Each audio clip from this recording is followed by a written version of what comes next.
Ya, assalamualaikum warahmatullahi wabarakatuh. Selamat pagi, salam sejahtera buat kita semua. Di sini saya akan mempresentasikan hasil dari kelompok kami tentang sistem informasi manajemen. Dan anggota kelompoknya terdiri dari 3 orang. Yang pertama Yanuar Galume Kiasra, yang kedua Muhammad Reza Barhamdian Otak saya sendiri, dan yang ketiga Farul Nasir. Tugas kelompok ini, topik pembahasannya yaitu pengertian sistem informasi manajemen, fungsi, tahapan, komponen, tujuan, contoh, sistem, manfaat sistem, contoh penerapan sistem, dan kesimpulan sistem informasi manajemen.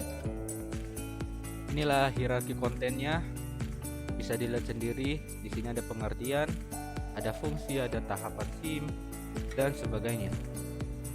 Yang pertama yaitu pengertian sistem informasi manajemen. Yang pertama, pengertian SIM, sistem informasi manajemen, dituturkan oleh beberapa ahli seperti Bodnar dan Hopwood pada tahun 1993, MC Leod pada tahun 1995, dan James A.F. Toner pada tahun 1996, Turban, Wetherbee, dan McLean pada tahun 1999, dan lain sebagainya. Namun meskipun setiap ahli mendefinisikan dengan cara berbeda, secara garis besar mengarah pada maksud yang sama seperti mengenai definisinya. Yang kedua, sistem informasi manajemen merupakan suatu kumpulan hardware atau perangkat keras dan juga software perangkat lunak yang dirancang agar dapat mentransformasikan data ke dalam bentuk informasi digital yang berguna dalam melakukan perencanaan dan pengendalian. Dengan adanya sistem ini juga, akses data yang telah disediakan secara akurat dan real time tepat waktu, perusahaan dapat mengembangkan perencanaan yang lebih maksimal dan efektif dalam menganalisis pelaksanaan kebijakan program dan mengidentifikasi keperluan untuk mendukung sistem informasi yang telah ada. Dan juga pengertian lain dari sistem informasi manajemen ialah sistem perencanaan bagian dari pengendalian internal suatu bisnis yang meliputi pemanfaatan manusia, dokumen, teknologi, dan prosedur oleh akuntansi manajemen untuk memecahkan masalah bisnis seperti biaya produk, layanan, atau suatu strategi bisnis. Tujuan utama dari sistem ini untuk mengumpulkan dan mengatur semua data dari berbagai tingkat perusahaan, meringkas, kemudian memfasilitasi dan meningkatkan kualitas dari pengambilan keputusan untuk meningkatkan produktivitas dan profitabilitas sebuah perusahaan. Sistem ini berbasis komputer dan dapat berupa lembar Excel atau platform yang lebih kompleks. Selain itu, data dapat diakses oleh dan diolah secara internal maupun eksternal, sehingga sistem informasi yang digunakan lebih efisien dan produktif. Yang kedua, fungsi sistem informasi manajemen. Fungsi SIM yang pertama berguna untuk memudahkan bagian manajemen melakukan perencanaan, pengawasan, dan pengarahan kerja bagi semua departemen yang dikoordinasikan. Yang kedua, berguna untuk meningkatkan efektivitas dan efisiensi dalam pengolahan data dengan sajian data secara akurat dan real time. Yang ketiga, berguna untuk meminimalisir biaya dan meningkatkan produktivitas suatu perusahaan. Yang keempat, berguna sebagai sarana untuk meningkatkan sumber daya manusia dengan ketersediaan unit kerja yang sistematis dan terkoordinasi berbasis teknologi. Perkenalkan, nama saya Yanuar Galume Kiasra. Saya melanjutkan apa yang tadi teman saya sampaikan. Kedua, fungsi SIM yaitu membantu dalam proses pengambilan keputusan. Sebuah sistem tentu harus berdasarkan informasi yang relevan dan dari sumber yang valid. Informasi tersebut haruslah mengandung sebuah fakta agar proses pengambilan keputusan berjalan dengan baik. Dengan adanya sistem informasi manajemen dalam bisnis Anda, maka pengambilan keputusan akan lebih mudah dan terstruktur dan baik. 2. Membantu dalam menemukan suatu masalah. Seperti yang telah kita ketahui, sistem ini akan memberikan informasi yang relevan setiap aspek kegiatan. Apabila kesalahan pada manajemen, maka informasi pada SIM akan memberikan solusi pada permasalahan tersebut. 3. Membantu dalam hal membandingkan kinerja bisnis. Di dalam sistem ini juga menyimpan histori data dan menyimpan data dalam sebuah basis data atau yang disebut database, sehingga pada sistem informasi manajemen dapat membandingkan kinerja bisnis Anda dengan lebih mudah dan cepat. 4. Membantu dalam hal koordinasi antar departemen. Terkadang di beberapa perusahaan bisnis memiliki beberapa departemen departemen dan menjalankan tugas masing-masing, sehingga perlu adanya sebuah sistem yang dapat mengkoordinasikan tiap departemen dan baik. Tim di sini memiliki kemampuan membantu koordinasi masing-masing departemen. Tahapan sistem informasi manajemen. Tahapan SIM yang pertama yaitu perencanaan. Proses yang pertama merupakan tahap formulasi yang disusun secara terperinci untuk mencapai tujuan akhir dan termasuk ke dalam aktivitas manajemen. Tahapan dari perencanaan memiliki persyaratan untuk menetapkan tujuan dan mengidentifikasi metode untuk mencapai sebuah tujuan. Yang kedua, pengendalian.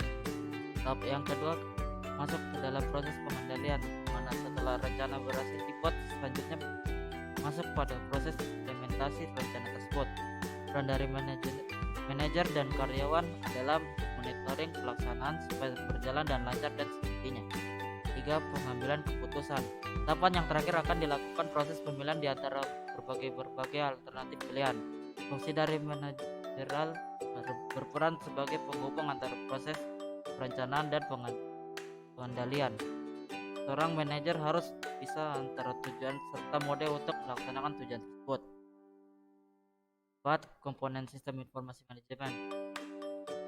Komponen SIM yaitu terdiri dari manusia. Dalam sebuah SIM, manusia merupakan peranan yang sangat penting. Peran dari manusia sendiri adalah merancang, mengolah, mengoperasikan, membangun, dan menggunakan sistem tersebut, sehingga informasi yang dihasilkan pada SIM akan memberikan manfaat bagi manusia dan bisnis yang dijalankan. Kedua yaitu informasi. Sistem informasi manajemen dibuat oleh manusia untuk menghasilkan data yang bersifat mentah hingga menjadi data yang dapat diolah dan dapat berguna bagi bisnis. Informasi yang berguna di sini adalah informasi yang relevan, dapat dibandingkan, memiliki akurasi tinggi, tepat waktu, dan dapat dipertanggungjawabkan. Informasi yang telah memenuhi syarat di atas akan memberikan manfaat yang besar bagi manusia serta bisnis yang dijalankan. Kenalkan, nama saya Farul Nazir, NPM 2621065. Saya ingin presentasi nomor 5, tujuan sistem informasi manajemen. Paragraf 1 of tujuan SIM. Tujuan SIM informasi manajemen yang penting dalam pelaksanaan suatu organisasi. Tujuan sistem informasi suatu manajemen diantaranya adalah sebagai berikut: menyediakan layanan informasi dalam penjualan produk, harga pokok jasa, maupun tujuan lain yang menjadi target manajemen. Kedua, menyediakan layanan yang dapat dipergunakan menjadi media pengendali, berencana, evaluasi, serta sebagai sarana perbaikan berkelanjutan. Yang ketiga, menyediakan informasi pendukung yang dapat digunakan untuk analisis dan pengambilan keputusan suatu perusahaan.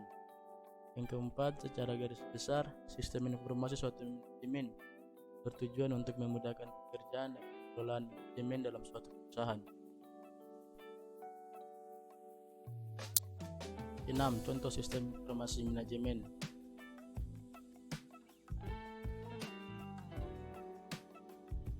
Bagi 1 contoh SIM.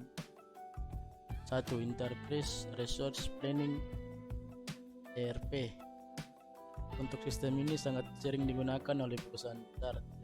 Kemungkinan perusahaan kecil maupun rintisan juga dapat menggunakan sistem ini. ERP sendiri digunakan untuk manajemen dan mengelola data yang terintegrasi antar unit dalam perusahaan. Yang kedua, expert system S dan artificial intelligence AI. Dalam sistem ini sedikit berbeda dengan sistem yang lain karena penerapannya menggunakan kecerdasan buatan. Fungsi dari sistem ini adalah dapat menganalisis permasalahan dengan bantuan tenaga ahli yang telah diprogram sebelumnya. Contoh dari penerapan S dan AI adalah pembuatan sistem jadwal mekanik. Yang ketiga, Executive Support System atau ESS. Pada sistem ini cenderung menggantungkan pada seorang manajer karena ESS mampu membantu manajer dalam membantu interaksi dalam perusahaan. Interaksi tersebut dapat grafik dan alat komunikasi lain. 7. Manfaat sistem informasi. Manfaat SIM berikut ini merupakan manfaat dari sistem SIM dalam BIS. Ke-1, manajer dapat menginformasi yang serta dapat menganalisis kelemahan dan kekuatan dalam kerja dan rencana bisnis. Yang kedua, seorang manajer juga dapat memberikan balik dari kinerja dari bisnis yang dijalankan.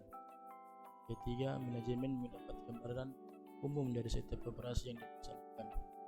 Yang keempat, banyak keputusan yang dialih tugaskan dari manajemen atas menuju ke level organisasi yang efisien dengan memperhatikan faktor keamanan dan memiliki.